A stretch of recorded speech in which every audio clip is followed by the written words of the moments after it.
بعد سنوات من المطالبة من قبل الناشطين الحقوقيين، أعلن المغرب عن قرار البدء بتسجيل بالصوت وبالصورة بالكاميرات في مراكز الشرطة في سابقة في البلاد. ويهدف هذا الإجراء الجديد إلى التأكد من صحة الاعترافات الواردة في محاضر التحقيق ولتجاوز أخذ الاعترافات تحت التعذيب. عادل الزبيري. تحت قبة البرلمان المغربي، أعلن محمد حصاد وزير الداخلية عن قرار تاريخي بحسب المراقبين باستعمال لكاميرات تسجيل بالصوت وبالصورة خلال التحقيق مع المتهمين.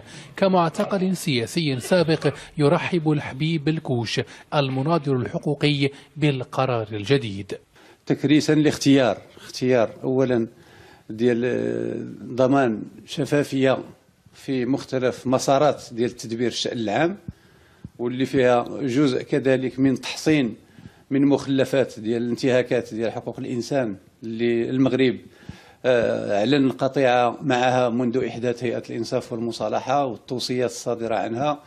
استعمال الكاميرا بحسب الداخلية المغربية جاء لتحسين مراكز الشرطة، وزمنيا أتى قبل تنصيب آلية عمل غير مسبوقة مستقلة عن الحكومة لرصد التعذيب في أماكن الاعتقال. في المقابل، يطالب المحامون بحضورهم مع المتهمين خلال التحقيقات.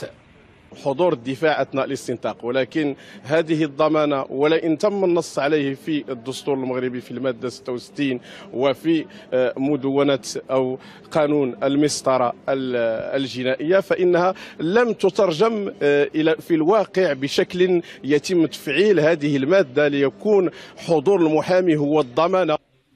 مصادر مغربية قالت العربية إن الإجراء الجديد يأتي في سياق التحولات التي يعرفها المغرب في ملف حقوق الإنسان. هذا وفتحت الرباط مؤخرا أبواب مراكز للشرطة لفريق تابع للأمم المتحدة مكلف بالتحقيق في التعذيب. عادل الزبيري، العربية، الرباط.